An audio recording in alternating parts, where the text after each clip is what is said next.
Little details matter. And I'm not just saying that because I'm a Virgo.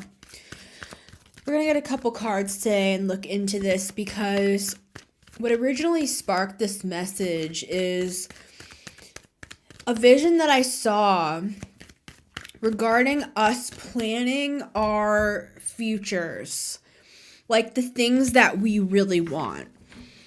Say you could plan anything out in the entire world that you want.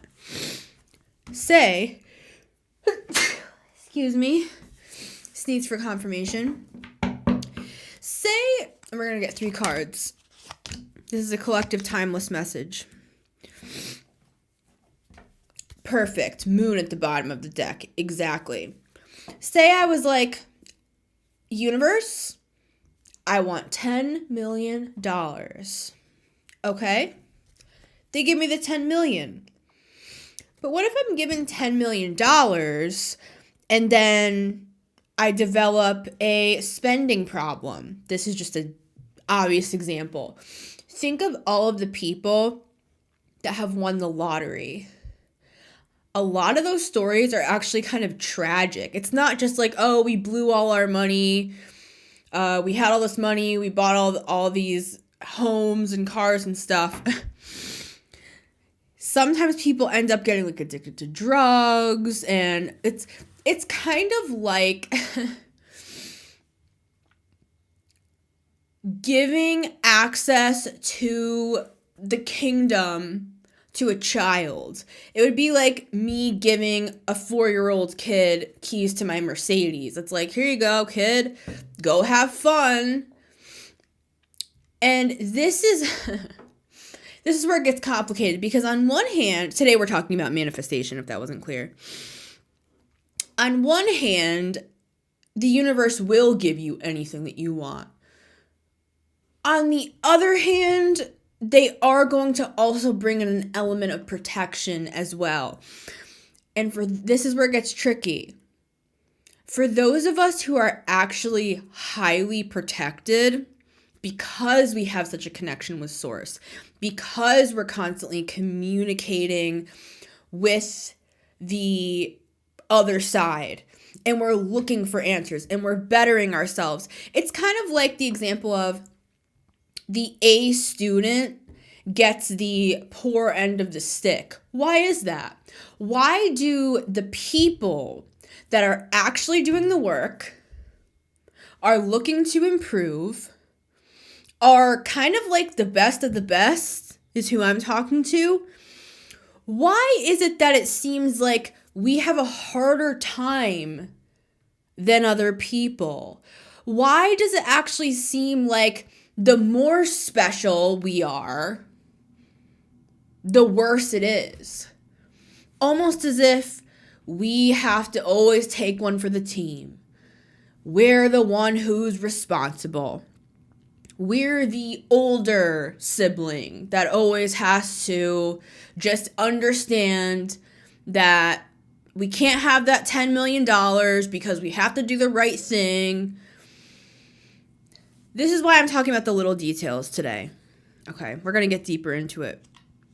We feel slighted by the universe when in reality, they have something even better. And it's in the little details. It's like, sure, $10 million, that sounds great. But what if the universe wants you to take 2 years out of your life, like I did, just as an example? This is just a personal story for me. Take 2 years out of your life and study how to invest your money into the stock market. I was part of a stock market class for about 2 years. Maybe it was like a year and a half, to be completely accurate, speaking of little details. Every single morning at the bell, when the stock market opens, 9:30 a.m. EST, every single morning, I was part of a class where we would live follow charts and people would invest live. One of my main mentors, John Bilal, specialized in options trading. And so I learned how to trade options from John. Sandy taught me a lot about there's just so much I could say on this. That's why I'm kind of stuttering, because I don't want to get like too nerdy on you and lose my entire audience. It's 12 p.m. right now. I learned how to day trade as well, and some people in the stock market would be like, oh, she's not qualified because day trading is penny stocks and it's garbage and you're going to lose all your money and you're going to be holding the bag. But if you know what you're doing, I literally saw my mentor, Sandy Krakowski, make $37,000 off of a penny stock. So anyways, love and light to all. It works if you work it, right? But anyways, what I was saying with that is, maybe the universe didn't just give me $10 million. Maybe the universe was like, no, Missy, actually, we're going to make sure that you stay poor so that you learn the stock market, build your own business from the ground up. I learned marketing and copywriting from Sandy Krakowski as well. Always credit where credit is due. And I love Sandy. She's a Pisces. I don't know if she'd like what I'm doing now because she is a Christian and loves the Lord, and but just because people disagree with us doesn't mean that they can't be recognized as people that literally changed our lives for the rest of my life, right? So my point with that is, personally, this is my perception. Of course, all of this is always opinion, right, guys? We're going to get to the cards. But everything that I'm sharing, it's my perspective. And one could argue, oh, Missy, you have the perspective that you do so that you can sleep better at night, knowing that the reason why you don't have $10 million right now is because the universe actually has a step-by-step plan for you, as opposed to just you believing that you are just terrible in business, are not good with money, and are going to be struggling for the rest of your life in poverty. It's like that helps you sleep better at night.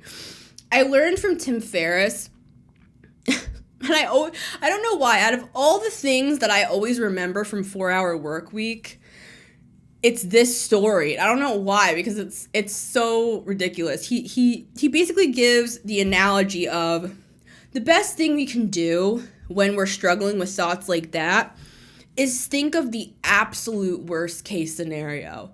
Like, and I can't remember the story verbatim. It's just the energy, and it's very Tim Ferriss. So basically he was like, just think of the worst case scenario. Like, think about the fact that you just go broke. You're literally living under a bridge. A dog is coming over and like biting your wounds, and you are just like at the absolute end of your rope. What are you going to do? And I've heard other really big business names speak on similar concepts, and I can't remember who it is, but there is one particular man who is very successful. I can't think of who it is. Regardless, it doesn't matter. It's the story that matters. And he says this is the opposite of positive thinking. So again, take everything I say with a grain of salt. Whatever works for your mind works for your mind, right? He talks about the fact that it might be Robert Kiyosaki, but I don't know if it is. Regardless, I don't think it is. But it's a guy like that. And he talks about every morning in the shower, he thinks about the absolute worst things that can possibly happen in his life. He loses all his money, everybody dies, blah, blah, blah. It empowers him in a weird backwards way, where it makes him feel like, okay, well, that's the absolute worst thing that could ever happen to me, and here I am, I'm standing, I'm fine, everything's fine, right? Okay, we're gonna get to the cards. All right, card number 1 is the Two of Wands. See, this is us. This is us right now. The Two of Wands is a card of, I always look at it as a card of planning. It's like, because I do this. That's why I think of it this way. I will often just sit, or he's standing on the balcony, but I'll often just sit in my chair and think. Kind of just loosely. And I feel like that's why with the Two of Wands, there's always this kind of pressure energy with it, because we know we want to go somewhere. We want to do something, but we kind of don't know where to go or what to do when we're in this stage. Because when we get to the Three of Wands, the guy is already off the balcony. He's already started his adventure. I feel like still in the Three of Wands, we still kind of don't know what the hell we're doing, right? So by the time we get to the Four of Wands, then we're getting somewhere. But it takes a few steps. 2, 3, 4. Ace of Wands is number 1. Ace of Wands is the beginning of it all, right? It's like me talking today. Think about it. You can always open up a new chapter at any point in time in your life. Like right now, what do you want? Not what do you need? Because for a lot of us, usually what we need is money. We need our health to be better. We need our relationship problems to be fixed. We need our mental health to be healed, what have you. Like those are, I'm not talking about that stuff. That stuff,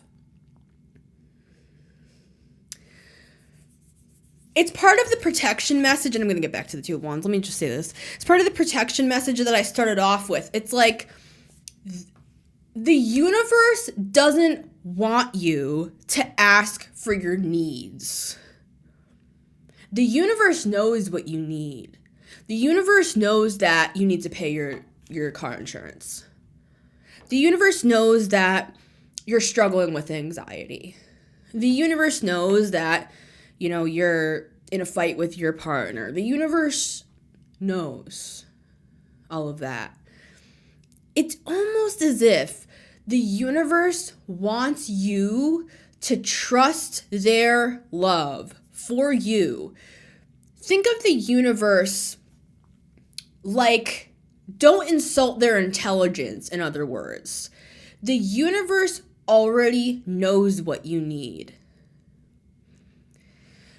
And that element of faith with this moon at the bottom of the deck is actually what's going to unlock your healing. It's what's going to unlock the relationship issues, because this is the crazy part with the 5 of Swords and the 8 of Cups and the 3 of Swords at the bottom of the deck with the closing card, the World. Yup. This is the crazy part with the universe, and this is the tricky part for the people that actually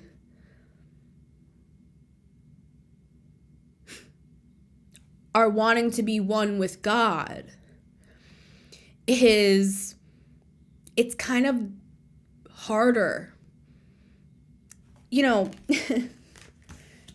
This is a hard message to put into words because it's not the typical. I could come on here, talk about manifestation. We can get everything we want. We can have everything we want, everything.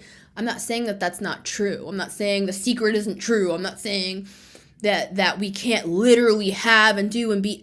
What if we already had something in a past life? What if in my past life I was royalty and I had all of the money in the world that I ever wanted? And I had a pick in all the land of anyone that I ever wanted to be with. And at the sound of my voice, people would shiver and shake and fall on the ground. And I was respected throughout the land. And everyone knew my name. What if in this life, I was like, just as an example, what if I died from that life? And when I incarnated in this life, just postulation, what if I was like, I want to be self-made. I don't want it to be because of my father, my king father, that people thought I was only successful and royal and wonderful because of him. What if in this life I was like, I want to start from the ground. I want to go grassroots. I want to start with nothing. I want to have nothing. I want to have no help. And I want it to be hard as shit so that I can feel my own success. What if that is what I wanted? And yet I'm sitting here in this life in 2024,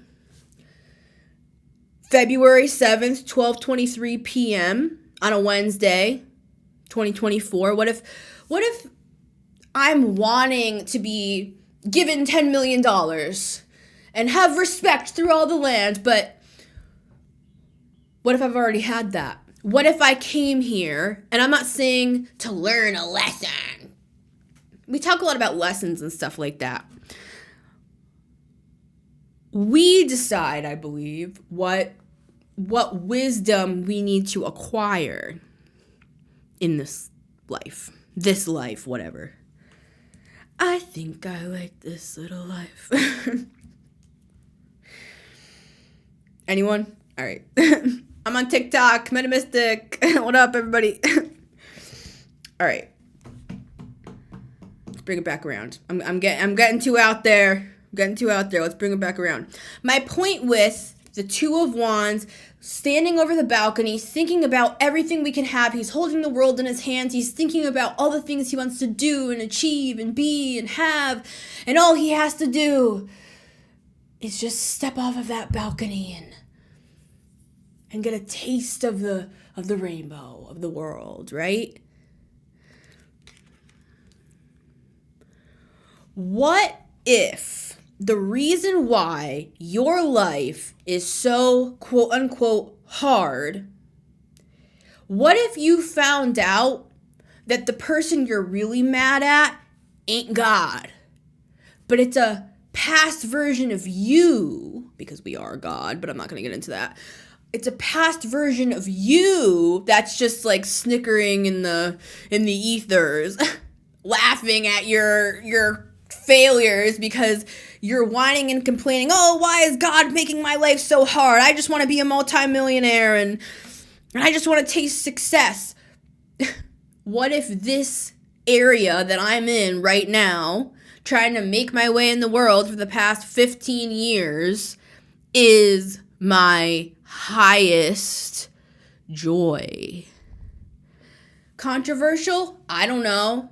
Just a thought I've had. Not saying it's true. Just saying it's a thought I've had. All right. What I was going to say regarding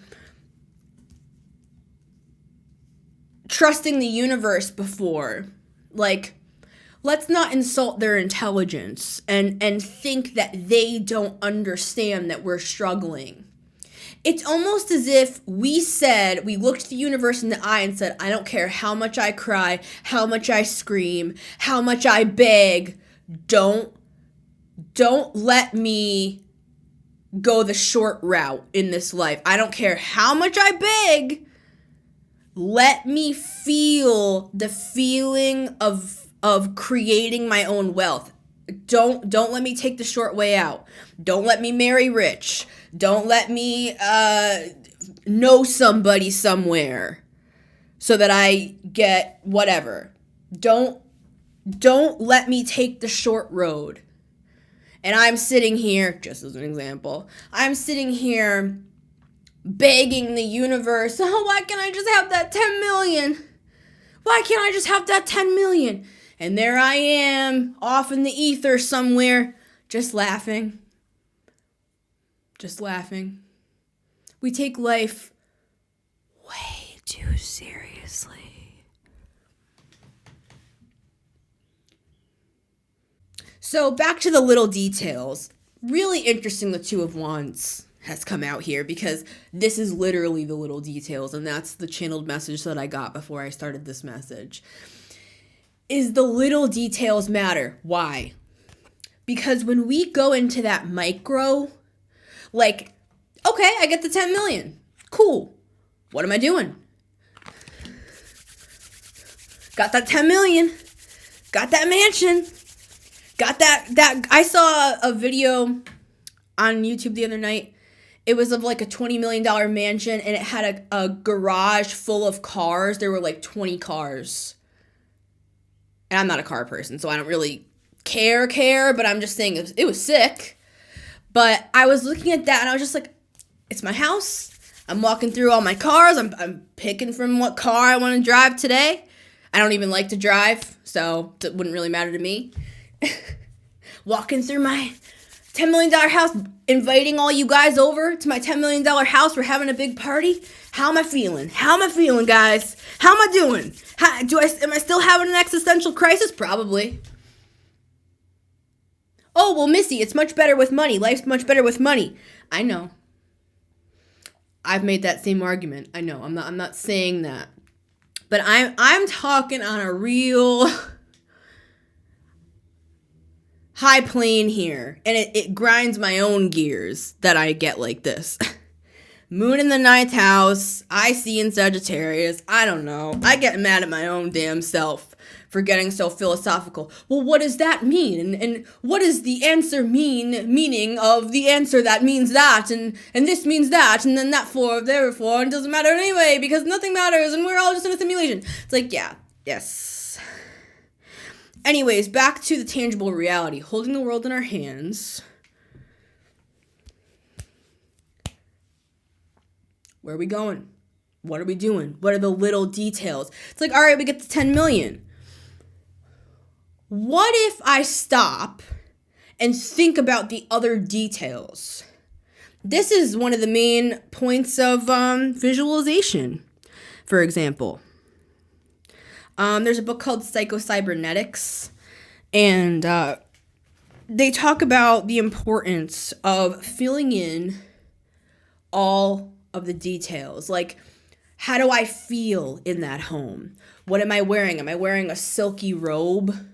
Am I feeling the silk go through my fingers as I'm tying a bow in my robe? What am I drinking? Am I drinking a cup of coffee? I stand out on my balcony and I open the French double doors and I go stand out on my balcony, and what's the temperature like? What does the wind feel like against my cheeks? Do I have eyelash extensions? Am I wearing lipstick? What sort of birds are there? What do the trees look like? Where am I located? That's this Two of Wands. It's that planning stage. It's that, you could argue this is the card of visualization, right? All right, let's get to card number 2.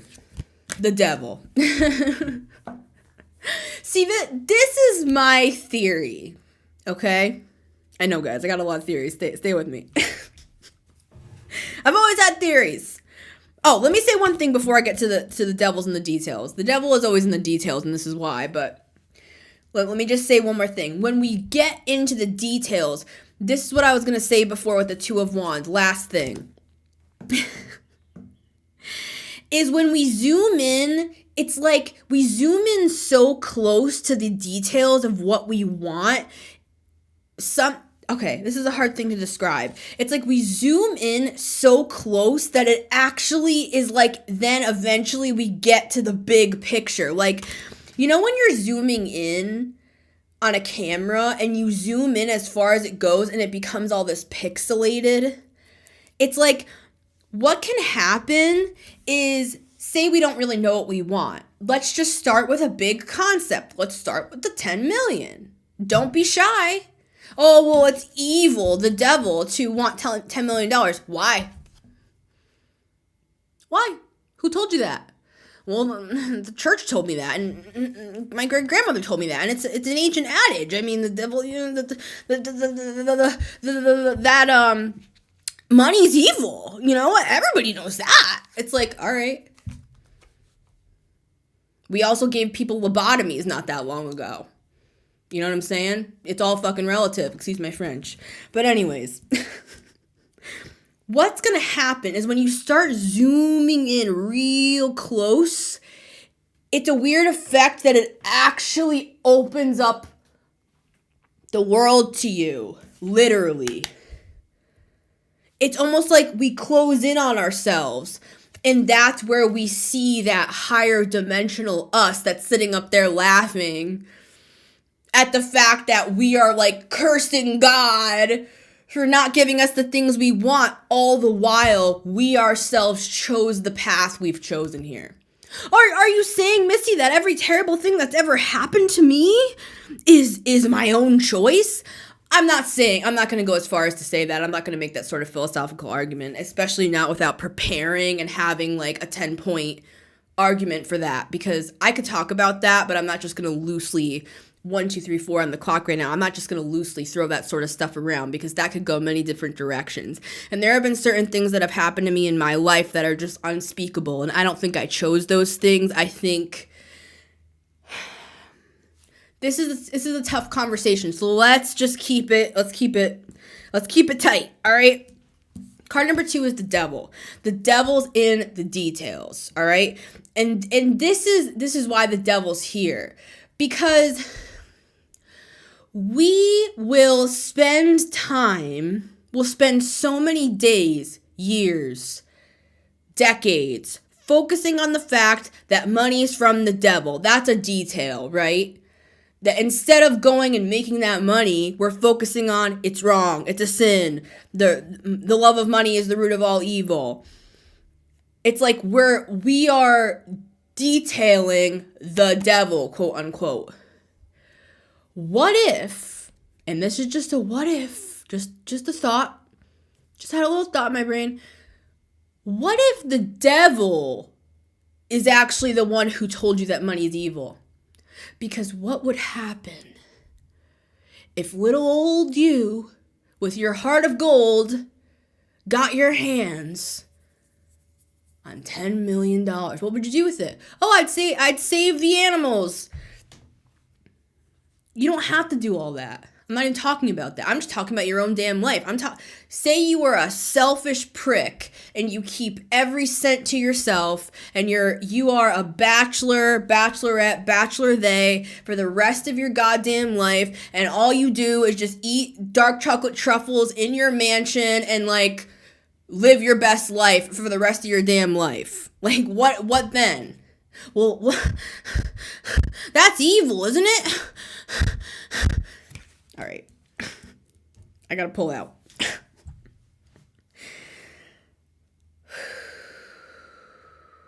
Let's see what card number 3 is. Card number 3, 6 of Cups. What have you been dreaming about since you were a child? What did you want when you were a kid? Well, when I was a kid, I really wanted a slingshot. It's like, we gotta get back to that. Let's go back. See, today, it's an interesting spread that we have here with this details energy. It's like there's an element of remembrance when we start zooming into the details, and that's what I was trying to explain with that weird imagery I was seeing. It's like the closer you get, the bigger the pixels become. It's like the more detailed you become, it's almost like your own soul starts to turn in on itself, and you're like, oh my God, I remember this memory from when I was a child.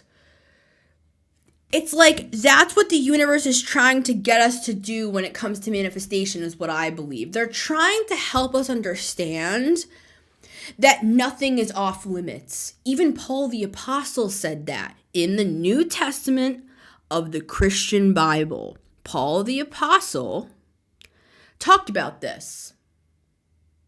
I'm going to get theological for like a minute, so I don't want to lose you and I don't want your eyes to glass over. Let me just read this one scripture, all right? 1 Corinthians 6:12, and I'll explain to you what it means. All things are lawful for me. I can do anything, is what he's saying.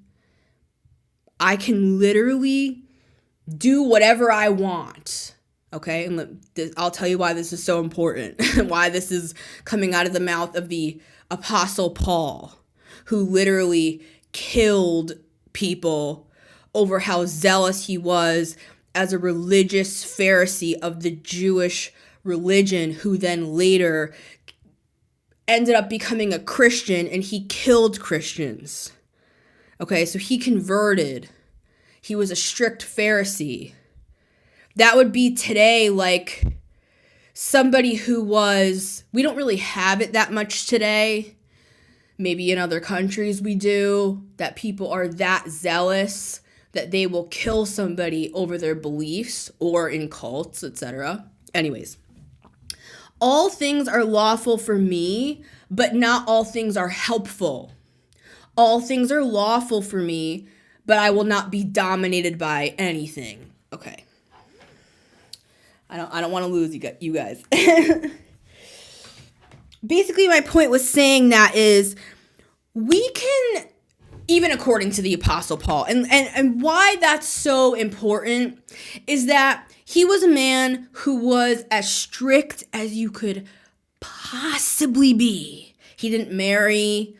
He was strict. Let's just keep it simple. He was very, very, very strict to the point of, I will stone people because that's how sure I am about my faith.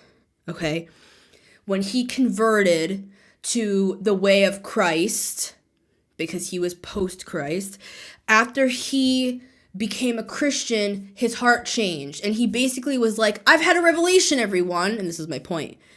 We are free. We're free from the law. We're free from the Jewish law. We're free from having to do anything. This was the Apostle Paul saying this. This is the New Testament. Modern Christianity. This is New Testament. This is not archaic law from the book of Leviticus that people are saying, oh, you can't wear certain hems in your clothing.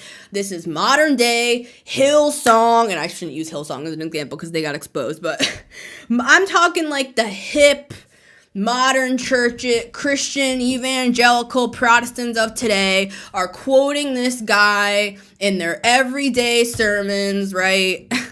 Every day on live stream, talking about, oh, our brother Paul. Do you even know what Paul's talking about?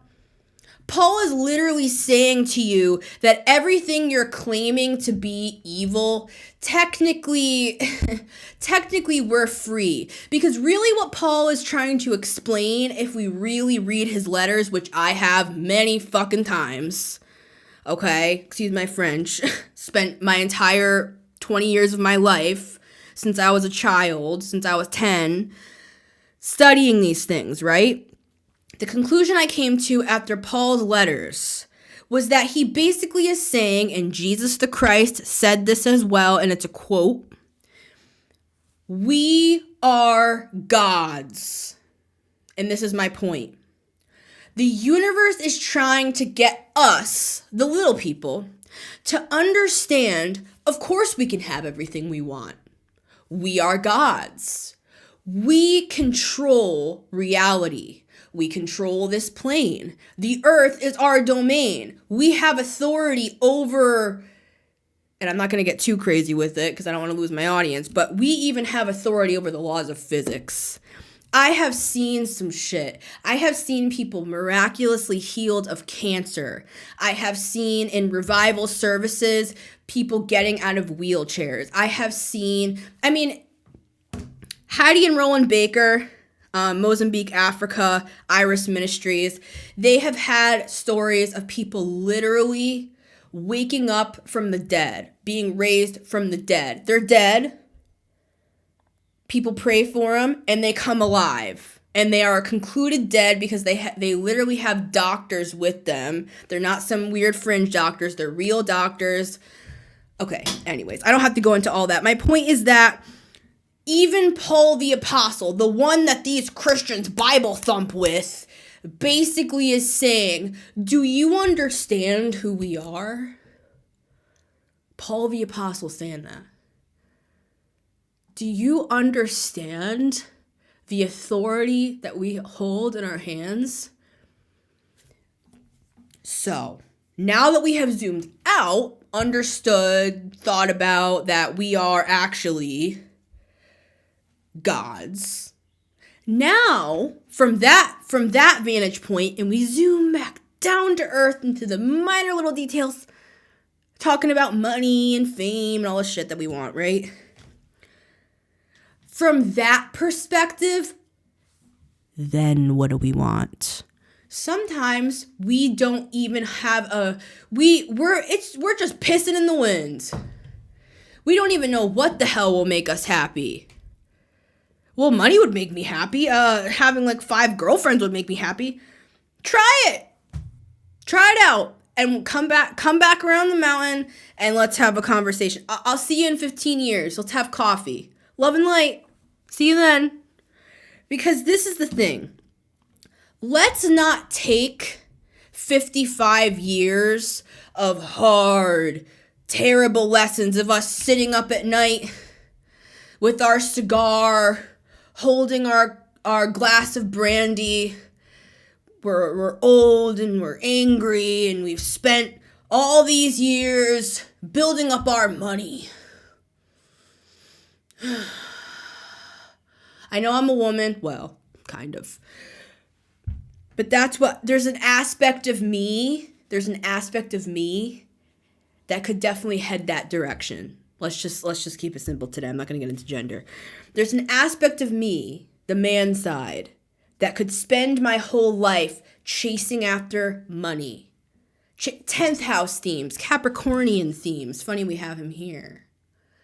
Status, money, sitting in my mansion, 62 years old, with my cigar in my bachelor pad on my third marriage, right? Let's just cut the whole thing out. Maybe I was a man in my past life. I don't know. Because why do I always go to that? But anyways, love and light to all. For the people that are still here, thank you, first of all. Appreciate your presence. Second of all, it's like, let's just cut all that out. For you, it's something else. For you, it's like, just broadcast way down the timeline. You get everything you want. You have everything you want.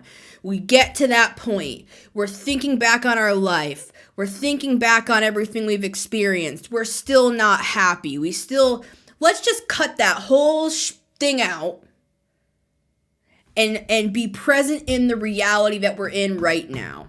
What matters? My episode last week's talking about this. What really matters? Right? So let's get detailed with it. Let's think about those small details, because when we zoom in, that's what gets us to remember the truth of who we are, because we're getting in there. It's like you have a microscope and you're zooming down into the cells. You're looking at your DNA, the structure of your DNA, and it's like you're remembering why you're here, what you're supposed to be learning. It's like when that turns in on itself, then we can actually be free to enjoy our manifestations. Until then, we'll be trapped by them. The 10 million will trap us and choke us, and we won't even enjoy it. You know what I'm saying? Solomon said that. Literally, Solomon said that. Literally going to blow off the dust figuratively and literally from my Bible that I've preached out of many times. Just to conclude with this message. King Solomon supposedly was a trillionaire in today's money. Supposedly was either the or one of the richest men that have ever lived in all the world. These are his conclusions. Okay? Ecclesiastes 12:8. I'm not going to bore you. I'm going to make it quick. Vanity of vanities. All is vanity. He had like 1,000 concubines. He had golden palaces. The Queen of Sheba came to his castle and fainted because it was so overwhelmingly extravagant that she literally fainted. Okay? And this is the reason he got the money too, because when God came to him in a dream, when God came to him in a dream and he said, I will give you anything in the world that you want. What do you want? And he asked God to make him a good leader. Okay? Still, along his journey, even with that, this was his conclusion after all these years of money, women, lush partying, being known through all the land, famous, everything you could ever want in the world. And this is his conclusion. Everything's vanity. Nothing matters, right? Then he said this. Let us hear the conclusion of the whole matter. This is the conclusion. Fear God and keep his commandments, for this is man's all. In modern English, it's basically saying, be a good person, love your life, care about people. And wasn't that the conclusion as well from last week's episode? If you missed it, go watch it, because I talked about Into the Wild. I talked about Christopher McCandless. Chris McCandless was a man who went off to Alaska in search of truth, because Henry David Thoreau talked about Truth is the highest thing that we could ever pursue, more than love, even than money, than fame. Chris McCandles, in the end, found that the only thing that mattered along the way was the same conclusion that King Solomon came to, which is, of course the world is vanity. Of course all of this stuff that we want, and even the experiences that we want to have, we think that visiting Machu Picchu is going to change who we are. It can influence us, because I've had experiences that have literally impacted me, imprinted upon me. So yes, we can interact with things, we can have experiences that alter our state, but at the end of the day, what really matters is my point. What matters? It's so fucking simple. It pisses me off how simple it is. It's like, how many lives do we have to live? My point with this episode is, let's focus on what we actually want and stop playing these games and beating around the bush. You want 10 million? Go for the 10 million. Stop acting like it's from the devil. The Apostle Paul himself said that it's not. Let's just keep it snappy. He said it's not, and he's the writer of most of the letters in the New Testament. Some asshole theologian is going to be like, actually, we postulate that that's not quite true. It's like, just fuck you, fuck your mother. I don't care. I'm sorry. I'm going to be banned, but guys, I've spent my entire life arguing with these people. That's why I say stuff like this. I'm not just an asshole. I'm telling you, if you spent 20 years arguing with these people, you'd have the same conclusions. All right, let's close on this. Zoom in, Two of Wands, details, think about it. The devil, be honest about it. Nothing's off limits. If nothing in the world was off limits, what would you want? It's like, okay, I'd love to have these 4 things. Presto! You know what I'm saying? Card number 3, 6 of Cups. What's going to happen when you start zooming in and thinking about what you actually want and thinking about like who you really are and who you want to be and what you want to have? These memories are going to start bubbling up to the surface from your past, maybe even past lives for some of us if we really get spiritual with it. But for the most part, we're going to start thinking back on the good old days, like when we were kids and when the thing we wanted most in the world was a slingshot. You know, it's like, imagine being in that mindset again, that the best thing in the entire world, all our bills are handled, we have a nice home, you know, just say, I'm not saying we all do, a lot of us come from hard situations, just say that's the case, back on those beautiful memories, summertime fun, with our friends out in the backyard, right? That's all we needed to be happy in the world. Let's not insult the intelligence of the universe. They know what we need. They know we need money. They know we need our health better. They understand that we're struggling in relationships. They know. They know.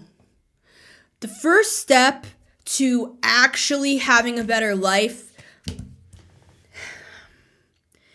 is kind of just getting in a kneeling position